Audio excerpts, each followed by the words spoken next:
sûr, j'adore votre voiture. Merci. Amsa ou pas Amsa?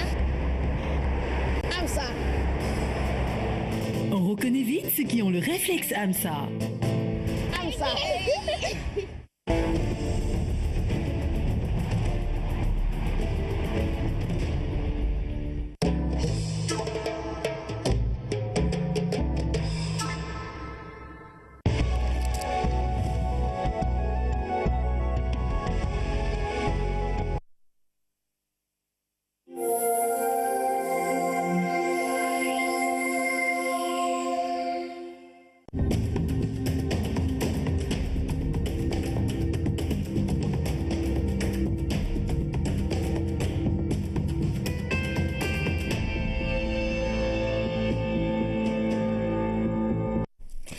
Mesdames, Messieurs, bonsoir. 20h sur la RTS, le journal. Voici les titres. Abdoulaye Bathily pour un leadership africain en phase avec les enjeux du continent. Le candidat du Sénégal et de la CEDEAO au poste de président de la Commission de l'Union africaine a fait le point avec le président Macky Sall de sa campagne avant l'élection prévue le 30 janvier prochain. Le nombre de députés va passer de 150 à 165, 15 de plus qui vont représenter la diaspora sénégalaise. La loi sur l'une des dispositions du dernier référendum est passée à l'Assemblée nationale, de même que le nouveau code électoral. 2017 arrive avec son lot de vœux, les meilleurs du reste. 2016 est parti avec ses joies et ses peines. Que de belles promesses, les messages de nouvelles empoisonnent pour la paix, le bonheur, la santé. Bonne intention vaut mieux que retenir. C'est l'objet de la chronique de ce journal avec Oumar Diaw. Au CAN 2017, les Lions à Dakar. Premier galop d'entraînement ce lundi au stade Léopold Sédar Senghor. 14 sur les 23 joueurs ont participé à la séance de décrassage. Le reste du groupe est attendu dans les prochaines heures. Bonsoir et bienvenue à tous. Le candidat du Sénégal et de la CEDEAO à la tête de la Commission de l'Union africaine plaide pour un leadership africain crédible. Abdoulaye Bathily a fait le point de sa campagne qu'il a menée dans plusieurs pays du continent avec le président Macky Sall. Le voici à sa sortie d'audience. Je viens de rencontrer le président pour lui faire l'état du déroulement de la campagne et le remercier également pour tous les efforts faits par lui-même, par son gouvernement, le ministre des Affaires étrangères, dans le cadre de cette campagne.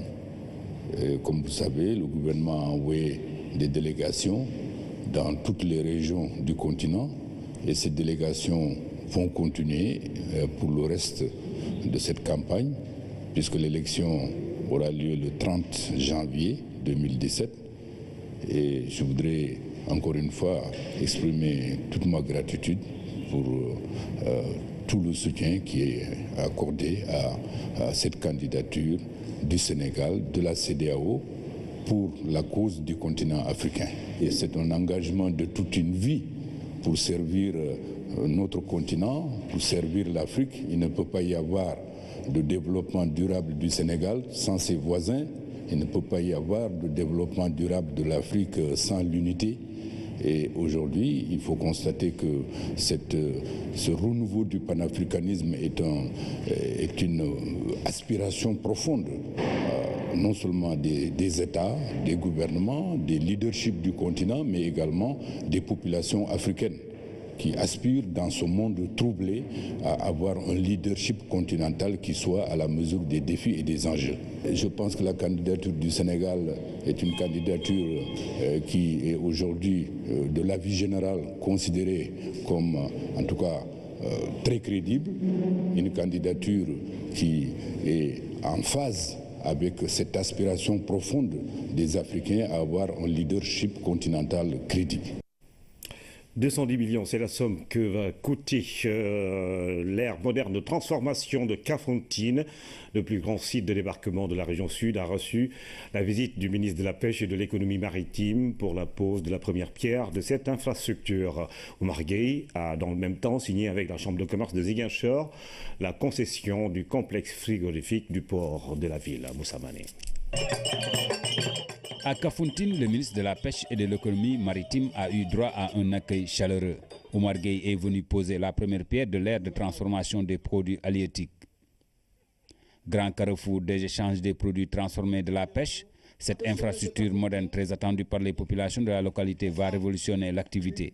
Les femmes transformatrices, de par ma voix, réitèrent leur engagement et leur détermination à être de vos côtés pour vous accompagner à franchir le palier de la réussite.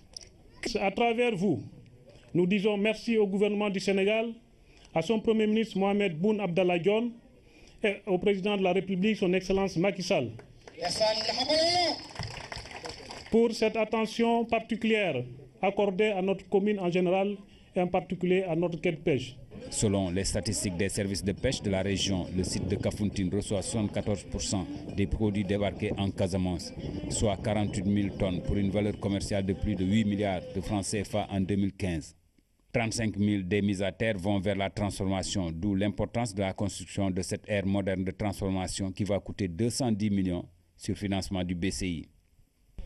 L'infrastructure comporte une ligne de braisage, un bloc réception, lavage, parage, fermentation, une aire de séchage équipée de clés, un bloc emballage, stockage, vente, livraison, un vestiaire et une salle de propreté, un bloc abri, garderie, infirmerie, formation, un bloc gestion et microfinance et une loge de gardien. À Ziguinchor, le ministre de la Pêche et de l'Économie maritime a signé avec la Chambre de commerce une convention de concession du complexe frigorifique du port de Ziguinchor.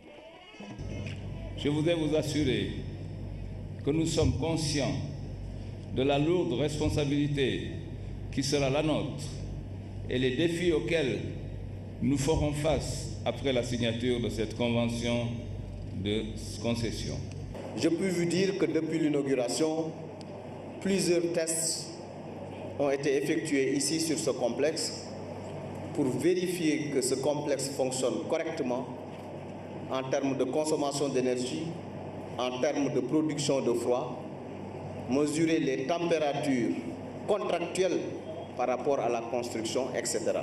Donc nous sommes passés par plusieurs phases de tests et aujourd'hui nous sommes là pour confier donc l'exploitation à la Chambre de commerce, d'industrie et d'agriculture de Ziguinchor. Le ministre a annoncé aussi l'extension prochaine du port de Ziguinchor et celui de Boudodi, mais aussi la construction d'un terminal d'hydrocarbures de 16 000 m3. Et toujours dans les bonnes nouvelles, l'arrivée d'un autre bateau très prochainement. Le projet promotion des jeunes fait le bilan de la semaine nationale des jeunes contre le sida. La 14e édition qui s'est tenue du 15 au 26 décembre à Kédougou a permis d'évoquer l'aspect prévention du VIH dans les zones aurifères et frontalières. Voici le reportage de Philomène Constance-Cagne. L'innovation de cette 14e édition de la Semaine nationale des jeunes contre le sida a reposé sur le choix du thème « La prévention du VIH dans les zones aurifères et frontalières ». L'engagement des jeunes est signifiant dans la lutte contre ce virus, d'où l'importance de promouvoir l'adoption de comportements responsables. Donc il est important pour nous véritablement d'aller dans ces zones à risque, de porter l'information, de porter la communication pour réduire véritablement les risques et de maintenir ce taux de prévalence et voire même l'éliminer, comme je disais tout à l'heure, par rapport aux ambitions que nous avons à la fois pour le Sénégal et également au niveau international. Kédougou a accueilli le lancement des activités. Région à taux de prévalence élevé en raison de sa position géographique, la localité a attiré l'attention du projet de promotion des jeunes qui s'était fixé plusieurs objectifs, dont certains ont été atteints. Ce qui est ressorti, c'est que la promotion du conseil de dépistage volontaire a été largement partagée en termes de conduite à tenir. Pour nous, c'est important d'insister sur le dépistage volontaire parce que quand on ne connaît pas son statut sérologique, c'est très difficile parfois de se prononcer. L'autre résultat obtenu, c'est des résultats provisoires parce qu'il y a 4 départements qui n'ont pas encore remis le résultat, mais on est aujourd'hui à un nombre de dépistés de 5192 sur l'étendue du territoire, sur les 6450 qu'on avait fixés. C'est également aussi, en termes de résultats, l'engagement des structures déconcentrées du ministère de la Jeunesse. Le PPJ, en collaboration avec le Conseil national de lutte contre le sida, a déroulé plusieurs activités de sensibilisation et de prévention. L'activité est devenue une contribution d'envergure pour l'éradication de l'infection à VIH-Sida. Nouveau code électoral, refonte partielle du fichier électoral, 15 députés de plus à l'Assemblée nationale. Les députés ont adopté selon ces dispositions du dernier référendum. La diaspora sénégalaise aura donc ses 15 députés à l'Assemblée nationale. Thierno Ramodoussi. Un code électoral nouveau, de 8 chapitres, il est passé à 10.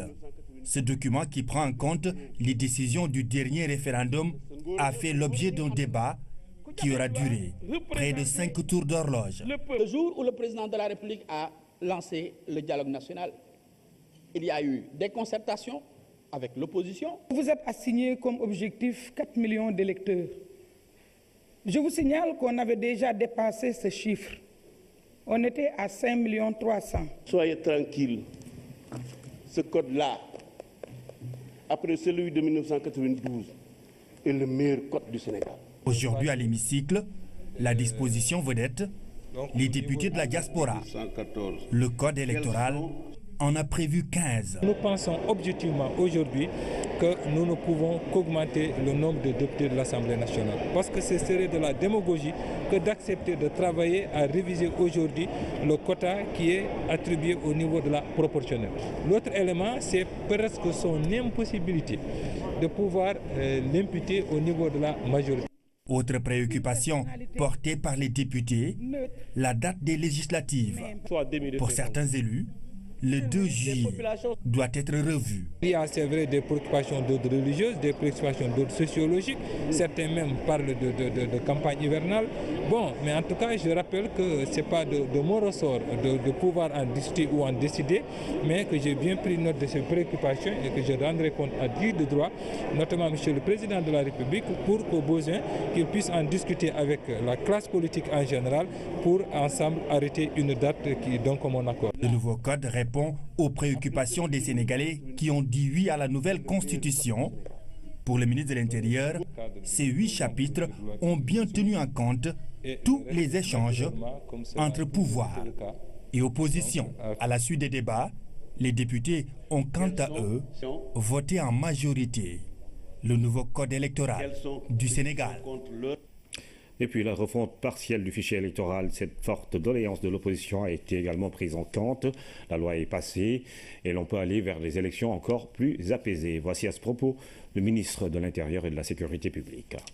C'est la deuxième loi qui a été justement votée et celle-là, au moins à l'unanimité, sur proposition même de l'opposition. Vous vous en rendez compte que c'est une proposition, disons, de révision qui émane bien évidemment donc, de l'opposition à la suite de l'audience que le chef de l'État les avait accordée. Sur ce cas, effectivement, donc, il y a des éléments importants. C'était d'abord la question de la reconnaissance automatique qui a été souhaitée par l'opposition en lieu et place justement donc de la question de savoir est-ce que vous confirmez ou non, donc en lieu de la confirmation. L'autre élément, c'est l'audit qu'il fallait introduire justement et nous avons pensé justement que cet audit-là aussi est important et qu'à la fin du processus en tout cas qui sera arrêté le jour de la fixation des élections, bien évidemment on pourra justement donc sortir un arrêté donc arrêtant la révision exceptionnelle des listes et à partir de cet instant nous pourrons une fois que le fichier est consolidé pouvoir l'auditer. C'est important, il a été rappelé aussi un élément, c'est celui disons quand même de la barre fatidique de 4 millions d'électeurs. Là aussi je rappelle que c'est issu disons c'est un élément d'entente, un point d'accord effectivement issu de la rencontre entre le président et l'opposition et sur cette base nous sommes partis d'un calcul simple. Aujourd'hui nous avons un fichier électoral qui tourne autour de 5 300 000. Nous avons pensé que le stock mort tournerait entre 1 300 000 et 1 500 000 et s'il fallait expurger ce stock mort, tout simplement on se retrouverait au moins à 4 millions d'électeurs. Et puis ce communiqué du ministère de l'Intérieur et de la Sécurité publique. Le ministre de l'Intérieur et de la Sécurité publique porte à la connaissance du public que la durée de validité de la carte d'identité numérisée initialement fixée au 31 décembre 2016 est prorogée jusqu'au 31 mars 2017 par le décret numéro 2016-2051 du 28 décembre 2016. En conséquence, il invite les établissements financiers et les organismes recevant du public à tenir compte de cette nouvelle disposition pour l'identification des citoyens. Oxfam Sénégal, Handicap International et Africa Rice bénéficient désormais d'un cadre réglementaire propice à l'exécution de leur programme.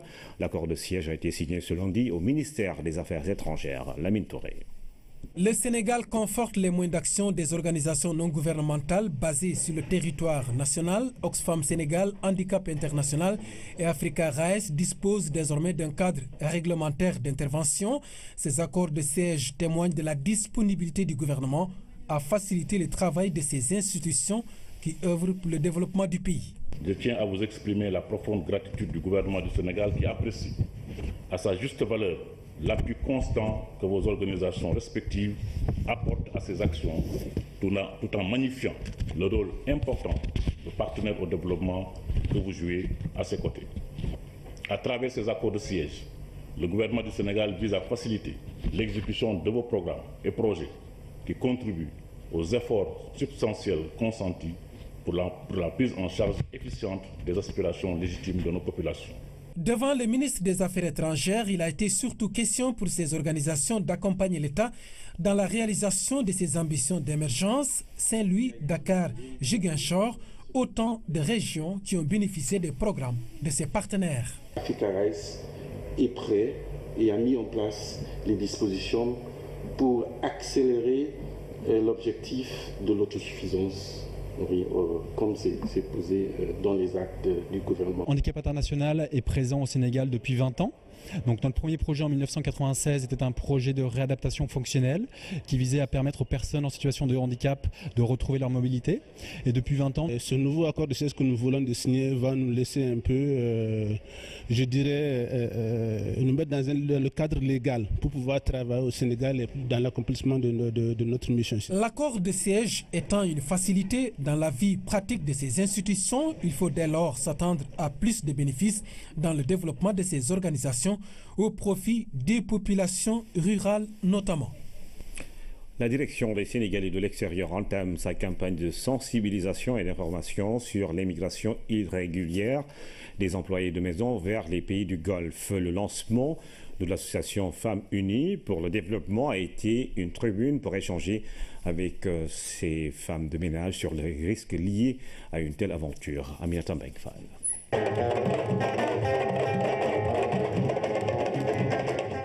Cette cérémonie de lancement des activités de l'association Femmes Unies pour le développement a été l'occasion pour le directeur des Sénégalais de l'extérieur d'informer mais également de sensibiliser ces femmes de ménage sur un phénomène qui prend de plus en plus de l'ampleur, l'émigration irrégulière de ces employés de maison vers les pays du Golfe. Ces braves femmes, dont la majeure partie sont originaires des villages mais aussi des citadines, sont composées de jeunes d'adultes préoccupés par leur famille en quête de mieux-être. En répondant à leur invitation, c'est pour nous une occasion de lancer un message de sensibilisation, d'autant plus que c'est elles qui sont les victimes de ces agences, de ces différentes agences qui sont à la recherche des femmes à utiliser comme femmes de ménage dans les pays du Golfe. Donc en s'appuyant sur elles, nous allons faire une campagne de sensibilisation à grande échelle pour que nul n'en ignore et que chacun prenne sa responsabilité dorénavant.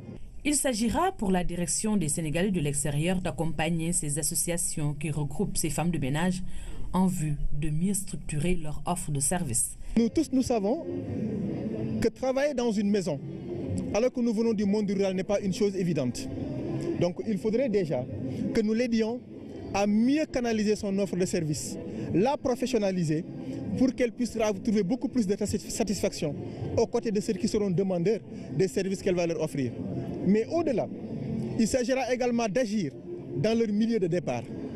Parce que si elles ont leur bien-être, là où elles vivent, elles n'auront plus besoin de migrer d'un point A à un point B. Améliorer les conditions d'existence de ces femmes à travers des initiatives de réintégration, de renforcement de capacités, tel est aujourd'hui l'objectif premier de la direction des Sénégalais de l'extérieur.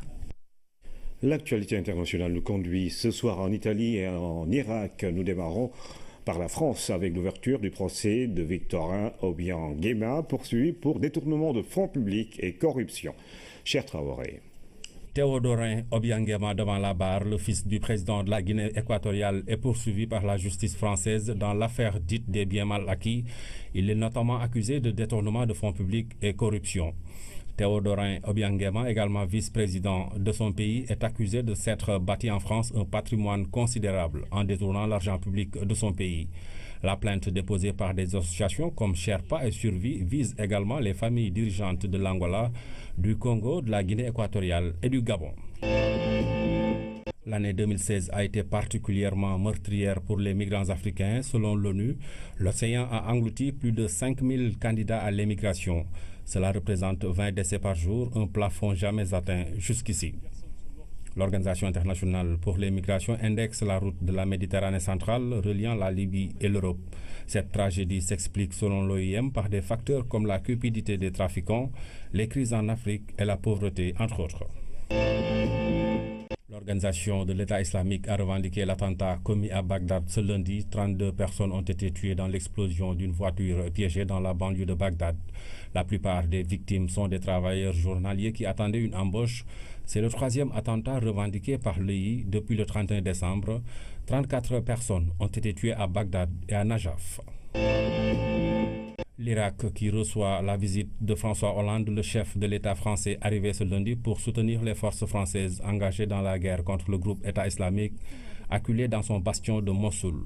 500 militaires français conseillent et forment les soldats irakiens dans leur offensive contre le groupe djihadiste. La France intervient également avec un appui d'artillerie dans la coalition dirigée par les États-Unis, mais il ne participe pas directement au combat. À Dakar, le président de la République a reçu en audience les responsables politiques de la commune de Fatick. Le maire de la ville, par ailleurs ministre des Sports, et le directeur général du port autonome de Dakar s'engagent à travailler dans l'unité pour le développement économique et social de la région de Fatick. Ils entendent travailler la main dans la main pour répondre aux préoccupations des populations. Nous les écoutons. Nous sommes venus avec le docteur Cheikh Kanté rencontrer son Excellence le président Macky Sall pour parler du développement économique et social de la région de Fatick, mais plus particulièrement de la commune de Fatick. Je pense que quand on parle de développement, c'est dans l'unité qu'on pourra avancer ensemble et être efficace aux côtés des populations. Nous sommes aujourd'hui dans une phase d'inscription pour avoir des cartes d'identité biométriques. Nous allons vers les élections législatives, une élection présidentielle qui nécessite la mobilisation de l'ensemble des fils de Fatick pour accompagner le président de la République. Je pense que le docteur Cheikh Kanté est un frère qui habite Fatick, qui est un homme de confiance du président de la République, et nous sommes en tout cas ensemble pour travailler efficacement aux côtés du président de la République. Nous sommes en symbiose parce que tout simplement nous avons au demeurant les mêmes fibres et les mêmes vibrations. Nous avons parlé du symbolisme de Fatick parce que c'est la ville quand même du président de la République qu'on doit sauvegarder. C'est un patrimoine pour nous et c'est la raison pour laquelle au quotidien nous nous battons pour renforcer déjà l'héritage qu'il nous a laissé. Vous avez vu l'élan élitaire qu'il y a eu ce week-end autour des inscriptions sur les listes électorales. Eh bien, Monsieur le Président de la République l'a beaucoup apprécié. Il nous a demandé aussi de travailler la main, dans l'unité. Et ce qui a toujours été, et c'est ce qui sera, pour que nous puissions assurer une victoire éclatante, d'abord au législatif pour le Président de la République, mais le réélire au premier tour en 2019. Nous allons descendre sur le terrain dans le département de Fatick. Nous allons descendre ensemble à Foundiougne. Nous allons descendre ensemble à Gossas. Un peu partout où le devoir politique nous appellera, eh bien nous irons la main dans la main pour nous battre sur le terrain afin de cautionner une belle victoire à Monsieur le Président de la République. Les rideaux sont tombés sur la 27e édition de la Semaine de l'amitié et de la fraternité à Gabou. Dans sa résolution finale, le comité scientifique s'est réjoui de l'apport de la SAFRA pour la coopération sous-régionale. L'objectif du comité reste plus que jamais l'institutionnalisation de la SAFRA. Abdoulaye Sinkaré. Le symposium du comité scientifique constitue depuis 2004 l'une des activités phares de la SAFRA. Cette année, les travaux ont porté sur 2 thèmes, l'emploi des jeunes et la coopération transfrontalière. Dans sa résolution finale, le comité réaffirme l'ancrage de la SAFRA dans les valeurs essentielles que sont la fraternité et le bon voisinage. S'il y a un outil efficace pour l'intégration sous-régionale, c'est bien la SAFRA.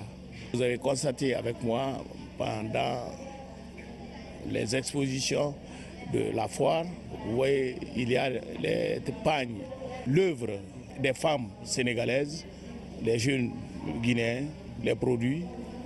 Vraiment, c'est une intégration. S'ils sont soutenus, ça peut changer beaucoup de choses. On constate vraiment cet engouement et cette facilitation au niveau des autorités, au niveau des postes de frontières, dans les mouvements des populations. Mais je pense que le travail reste à faire parce que la sensibilisation n'est pas encore complète. Elle attendra les résultats escomptés le jour où la sensibilisation sera générale. De nouveaux défis se présentent, notamment la reconnaissance de la SAFRA dans les différents États concernés, mais aussi au niveau de la CEDEAO. Avoir l'agrément d'organismes sous-régionaux comme la CEDEAO, comme l'OMVS, comme l'OMVG, qui sont des organismes qui contribuent à la valorisation des 2 principaux bassins, le bassin du fleuve Sénégal et le bassin du fleuve Gambie, qui regorgent d'énormes potentialités agro-silvopastorales et minières. Il est important aussi que la SAFRA s'ouvre à d'autres villes. Vous avez entendu dans la résolution la décision d'aller vers nos amis de la Sierra Leone, qui ont également manifesté leur intérêt à vouloir rejoindre la SAFRA. C'est l'épilogue d'une semaine d'échanges intellectuels, culturels et sportifs. Gabou passe le flambeau à Célibabi, qui accueille la prochaine édition en terre mauritanienne. Une année qui s'ouvre est toujours l'occasion de se faire des vœux. On les accepte même si, parfois, on a de bonnes raisons de douter de leur sincérité. Les souhaits les plus couramment exprimés se rapportent à la longévité, à la santé, le bonheur ou encore la prospérité. Il est vrai que la quête de l'argent représente des années dans la vie de l'homme, tant et si bien qu'il en arrive à des écarts éloignés d'un travail honnête. Bonne et heureuse année 2017, c'est une chronique signée Oumar Tchaoua. Les temps changent dans une fuite inexorable des jours et des nuits qui se succèdent, suivant un cycle immuable et infaillible. 2016 a ainsi couché son dernier soleil dans un embrasement cuivré d'un horizon d'espérance. Une nouvelle année s'ouvre avec ses inconnus et enfin la possibilité d'une embrassade inespérée et trop longtemps attendue. Sur les décombres encore fumantes de ce qui est déjà une année de moins, jaillit une autre dans la continuité des âges pour dire que l'on s'en va en permanence, que l'on se rapproche du moment où le tocsin va retentir. Mais en avons-nous conscience? Et puisqu'on préfère s'en détourner, profitons alors de l'instant présent, marqué par des vœux de toutes sortes que l'on s'adresse dans les formulations des plus poétiques, des plus naïves, des plus prosaïques ou encore des plus empruntées à d'autres avant nous. Des souhaits sincères ou fins, c'est le seul moment de l'année où on est capable de dire à son pire ennemi « je t'aime ». Nous sommes ainsi dans une relation quotidienne faite de quelques vérités et d'une belle hypocrisie déguisée sous les oripeaux d'une sincérité à 1000 lieues, et donc de la ruse, du petit calcul et du faux. Ce qui est vrai, c'est que sans une bonne santé, il est impossible de bien vivre. L'absence de maladie est le plus grand trésor, la plus grande richesse de l'homme, avant celles derrière lesquelles nous nous essoufflons, en empiétant parfois sur la ligne rouge des interdits. Pour se remplir les poches, sans peine, certains n'hésitent pas à franchir le Rubicon, avec la grande probabilité de s'ouvrir largement la boîte de Pandore et de s'installer dans les tourments et la turpitude. La prospérité subite suscite toujours des interrogations et plus largement la richesse n'est que le fruit du labeur. Si la fortune contribue au bonheur, autre élément de vœu, elle n'en est pas l'unique élément, c'est plutôt une convergence de facteurs qui conduit à cet état de fait que nous vous souhaitons, espérant ne pas faire un vœu pieux. première séance d'entraînement des Lions en préparation pour la prochaine CAN 2017 au Gabon. Aujourd'hui, une dizaine de joueurs ont répondu présents à une séance de décrassage par Biram Begagnaï.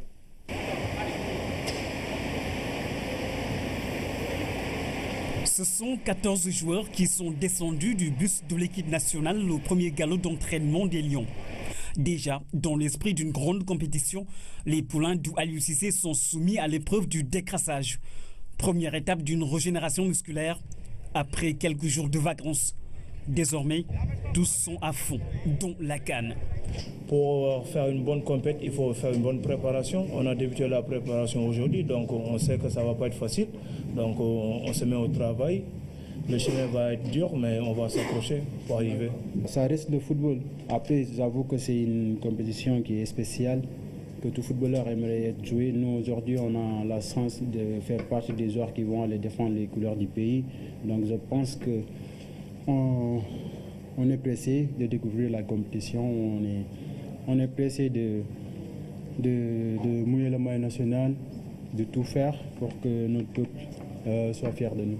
Sur la pelouse du stade de Léopold Sédar Senghor, Aliou Cissé, fidèle à sa réputation, donne le temps d'une intensité physique qu'il imprime au rythme de la séance, avec au bout plusieurs tours de piste. La grande forme des Lions présents au premier galop d'entraînement est symptomatique d'une grosse envie de faire une CAN exceptionnelle. On a une équipe qui est à l'image du sélectionneur, qui connaît Aliou Cissé, sait que c'est quelqu'un qui est strict, qui est exigeant, tu vois, qui insiste sur la discipline et tout. Aujourd'hui, on a une équipe, une famille, je vais dire, tu vois.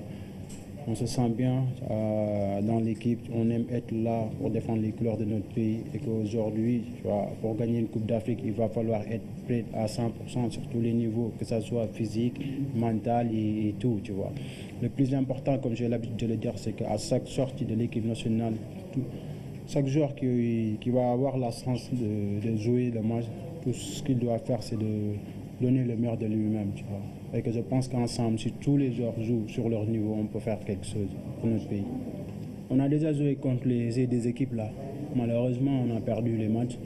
Mais comme j'ai dit, je pense qu'il n'y a pas une petite équipe à la CAN. Donc ce qu'il faut faire, c'est qu'il faut bien se préparer pour être prêt le jour J et de tout donner. Il faut gagner surtout le premier match. C'est un match qui est très important. Je pense qu'en 2015, on l'a réussi, mais après, on n'a pas su concrétiser les 2 matchs qui restaient pour se qualifier. Donc la raison pour laquelle j'ai dit on a beaucoup appris avec la CAN passée, donc c'est ça, tu vois. Il n'y aura pas de match facile, tu vois. Il faut prendre match par match et essayer de faire tout pour les gagner. Ça ne va pas être facile, mais on est conscient de cela. Quand on était jeune, on regardait ça à la télé. Maintenant, nous sommes des acteurs, on représente notre pays. Donc c'est vrai que c'est un rêve comme joueur. Quand tu joues, tu rêves de jouer une Coupe d'Afrique ou bien une Coupe du Monde. Donc maintenant, le moment est arrivé, il faut pas être limite à la rigueur. Il faut aller jusqu'au bout, il faut tout donner parce que voilà, tu représentes ton pays.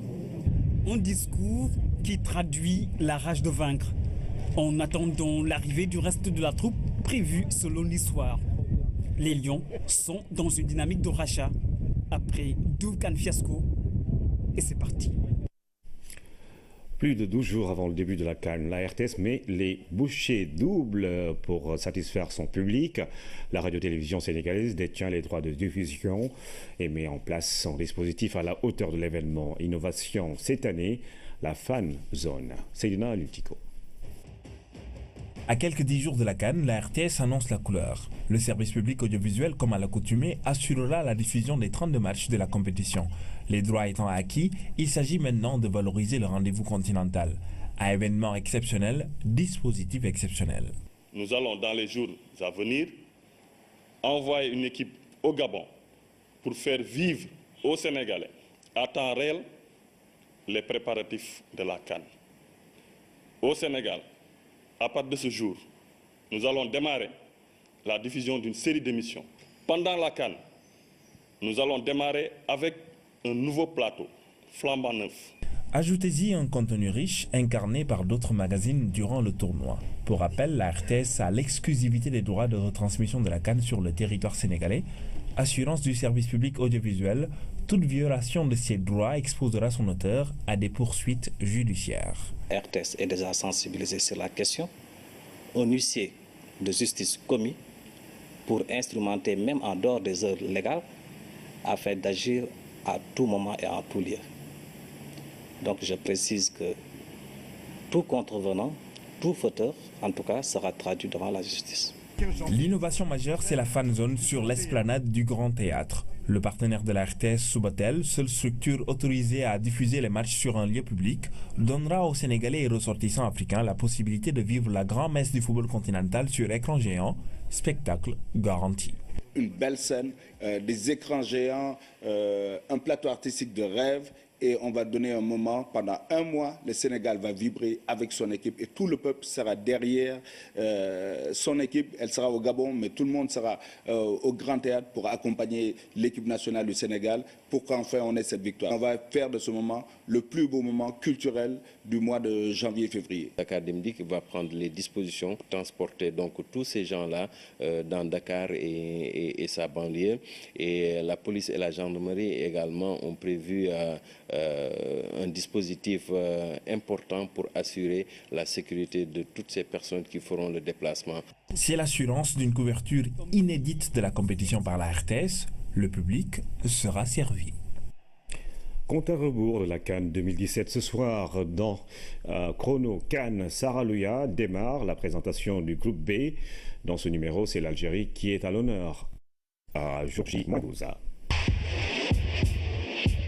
Oui, tout à fait, Ibrahima Diédhiou. Nous sommes le lundi 2 janvier 2017, plus que 12 jours avant le démarrage de la Coupe d'Afrique des Nations, cette grande messe du football africain qui aura lieu au Gabon, je vous le rappelle, du 14 janvier au 5 février prochain.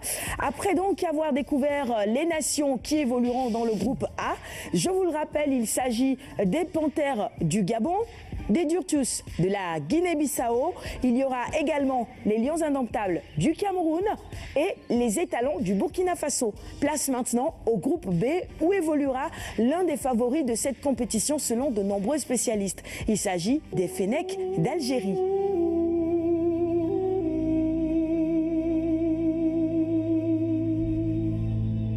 L'Algérie est un pays d'Afrique du Nord et fait partie du Maghreb depuis 1962. Sa superficie est estimée à environ 2 381 000 km². C'est le plus grand pays d'Afrique. Sa population est d'environ 40 millions d'habitants et sa capitale est Alger. Le climat au nord est de type méditerranéen et au sud, le climat est désertique. Pour ce qui est de la fédération de l'Algérie, fédération de football évidemment, eh bien il faut retenir qu'elle a été créée en 1962. Elle est affiliée à la FIFA depuis 1963 et est membre de la CAF depuis 1964. Sur le palmarès des Fennecs d'Algérie, il faut retenir qu'ils ont participé 4 fois à la Coupe du Monde. En 2014, ils ont atteint les 8e de finale pour la Coupe d'Afrique des Nations. Ils ont déjà eu à soulever le trophée continental en 1990. Ils ont été vice-champions en 1980 et puis ils ont fini sur la 3e marche du podium 2 fois en 1984 et en 1988. Le joueur le plus en vue, en tout cas celui sur lequel tous les projecteurs seront braqués dans cette équipe d'Algérie, c'est Riyad Mahrez. Il a été élu par la BBC meilleur joueur africain de cette année. Son portrait nous est proposé maintenant par Pape Madi Diop.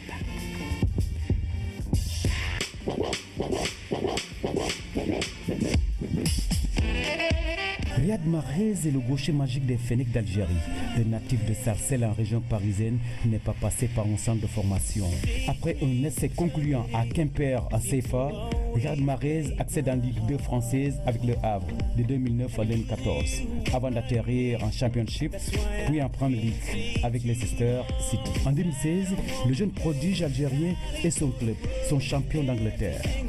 2016 a été véritablement une année de succès pour ce jeune attaquant algérien. Entre autres distinctions, le trophée de meilleur joueur de la Premier League, le trophée du joueur africain de l'année par BBC, Riyad est 7e au classement du Ballon d'Or France Football. Technique et puissant, Mahrez est très déroutant dans sa progression.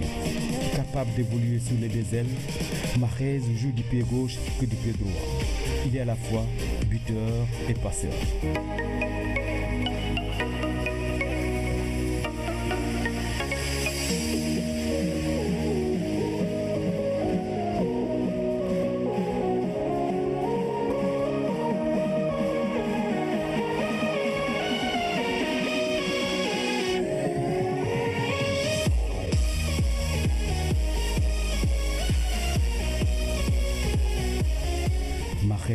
Et son coéquipier Silmani peuvent constituer les fers de lance des Fennecs à la CAN 2017 au Gabon.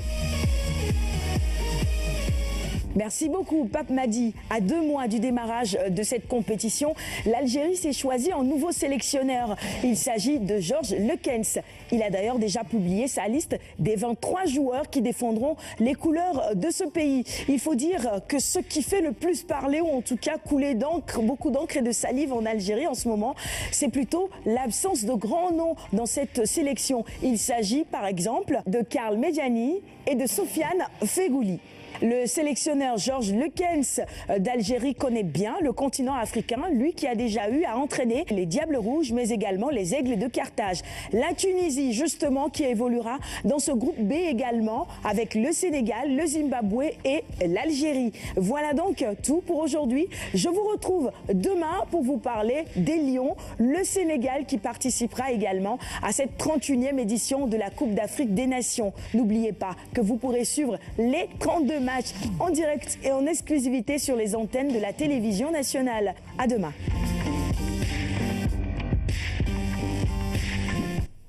Merci Sarah Kronokan. Le rendez-vous est pris pour demain. Mesdames et messieurs, c'est la fin de cette édition. Merci encore une fois de suivre l'actualité tous les jours sur la première chaîne de télévision sénégalaise.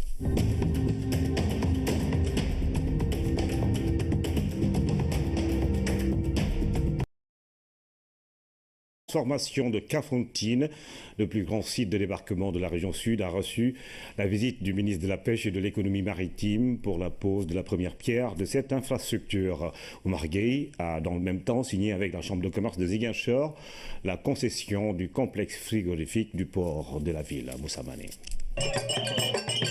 À Kafountine, le ministre de la Pêche et de l'Économie maritime a eu droit à un accueil chaleureux. Omar Gueye est venu poser la première pierre de l'ère de transformation des produits halieutiques. Grand carrefour des échanges des produits transformés de la pêche, cette infrastructure moderne très attendue par les populations de la localité va révolutionner l'activité. Les femmes transformatrices, de par ma voix, réitèrent leur engagement et leur détermination à être de vos côtés, pour vous accompagner à franchir le palier de la réussite. À travers vous, nous disons merci au gouvernement du Sénégal, à son Premier ministre Mohamed Boun Abdallah Dionne et au président de la République, son Excellence Macky Sall, pour cette attention particulière accordée à notre commune en général et en particulier à notre quai de pêche. Selon les statistiques des services de pêche de la région, le site de Kafountine reçoit 74% des produits débarqués en Casamance, soit 48 000 tonnes pour une valeur commerciale de plus de 8 milliards de francs CFA en 2015. 35 000 des mises à terre vont vers la transformation, d'où l'importance de la construction de cette ère moderne de transformation qui va coûter 210 millions sur financement du BCI.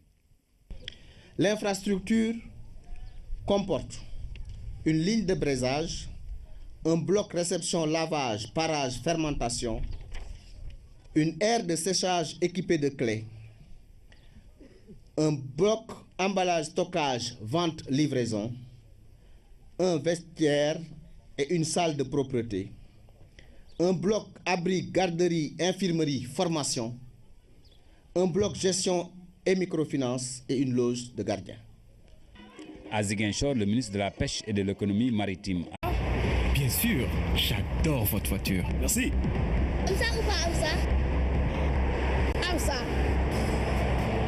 On reconnaît vite ceux qui ont le réflexe AMSA.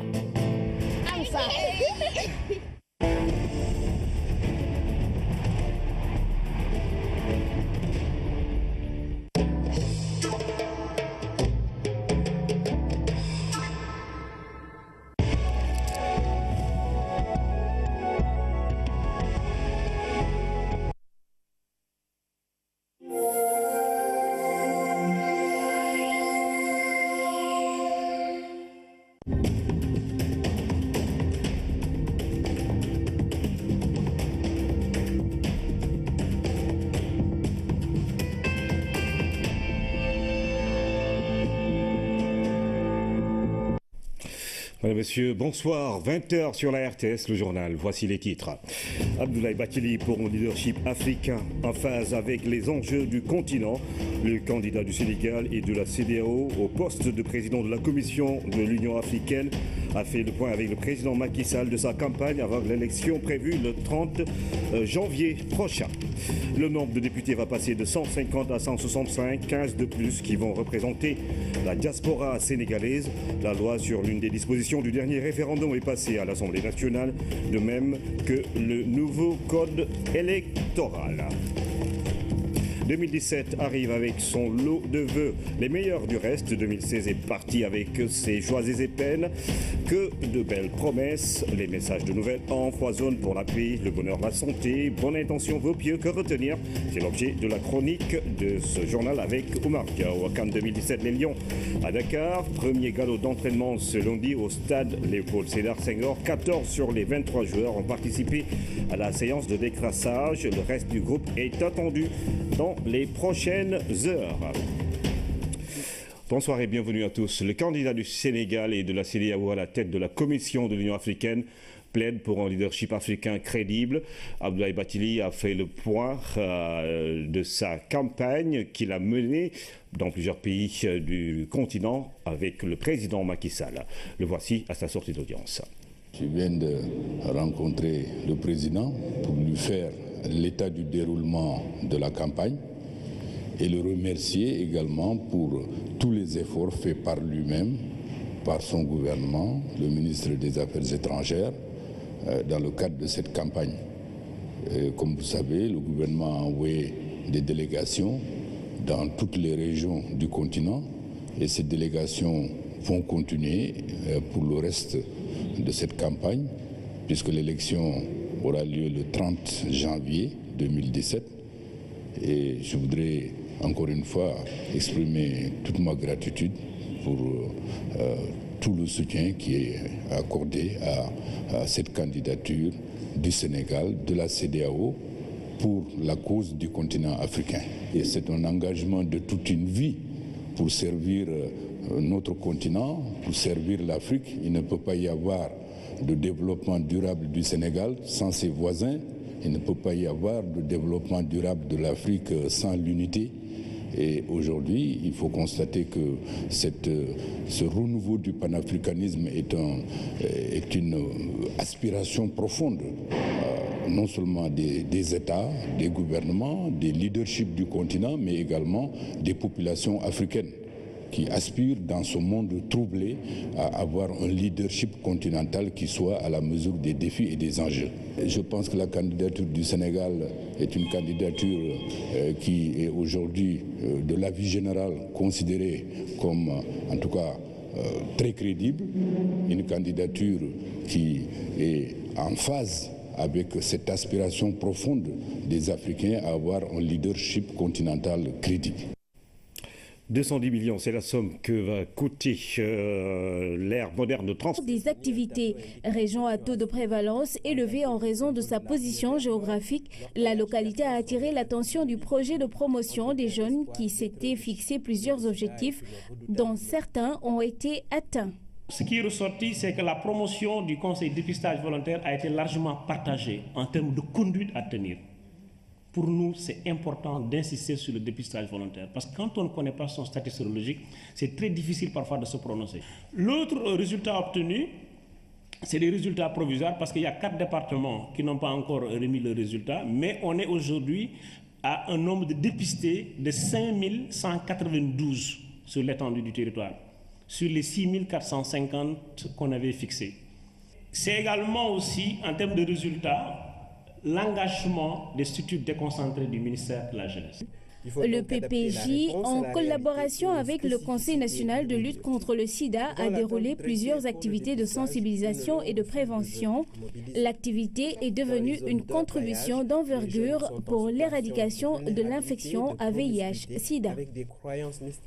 Nouveau code électoral, refonte partielle du fichier électoral, 15 députés de plus à l'Assemblée nationale. Les députés ont adopté ce lundi ces dispositions du dernier référendum. La diaspora sénégalaise aura donc ses 15 députés à l'Assemblée nationale. Tierno Ramadossi. Un code électoral nouveau, de 8 chapitres, il est passé à 10. Ce document qui prend en compte les décisions du dernier référendum a fait l'objet d'un débat qui aura duré près de 5 tours d'horloge. Le jour où le président de la République a lancé le dialogue national, il y a eu des concertations avec l'opposition. Vous êtes assigné comme objectif 4 millions d'électeurs. Je vous signale qu'on avait déjà dépassé ce chiffre. On était à 5 300 000. Soyez tranquille, ce code-là, après celui de 1992, est le meilleur code du Sénégal. Aujourd'hui à l'hémicycle, la disposition vedette a signé avec la Chambre de commerce une convention de concession du complexe frigorifique du port de Ziguinchor. Je voudrais vous assurer que nous sommes conscients de la lourde responsabilité qui sera la nôtre et les défis auxquels nous ferons face après la signature de cette convention de concession. Je peux vous dire que depuis l'inauguration, plusieurs tests ont été effectués ici sur ce complexe pour vérifier que ce complexe fonctionne correctement en termes de consommation d'énergie, en termes de production de froid, mesurer les températures contractuelles par rapport à la construction, etc. Donc nous sommes passés par plusieurs phases de tests et aujourd'hui nous sommes là pour confier donc l'exploitation à la Chambre de commerce, d'industrie et d'agriculture de Ziguinchor. Le ministre a annoncé aussi l'extension prochaine du port de Ziguinchor et celui de Boulodi, mais aussi la construction d'un terminal d'hydrocarbures de 16 000 m3. Et toujours dans les bonnes nouvelles, l'arrivée d'un autre bateau très prochainement. Le projet promotion des jeunes fait le bilan de la semaine nationale des jeunes contre le sida. La 14e édition qui s'est tenue du 15 au 26 décembre à Kédougou a permis d'évoquer l'aspect prévention du VIH dans les zones aurifères et frontalières. Voici le reportage de Philomène Constance-Cagne. L'innovation de cette 14e édition de la Semaine nationale des jeunes contre le sida a reposé sur le choix du thème « La prévention du VIH dans les zones aurifères et frontalières ». L'engagement des jeunes est signifiant dans la lutte contre ce virus, d'où l'importance de promouvoir l'adoption de comportements responsables. Donc il est important pour nous véritablement d'aller dans ces zones à risque, de porter l'information, de porter la communication pour réduire véritablement les risques et de maintenir ce taux de prévalence et voire même l'éliminer, comme je disais tout à l'heure, par rapport aux ambitions que nous avons à la fois pour le Sénégal et également au niveau international. Kédougou a accueilli le lancement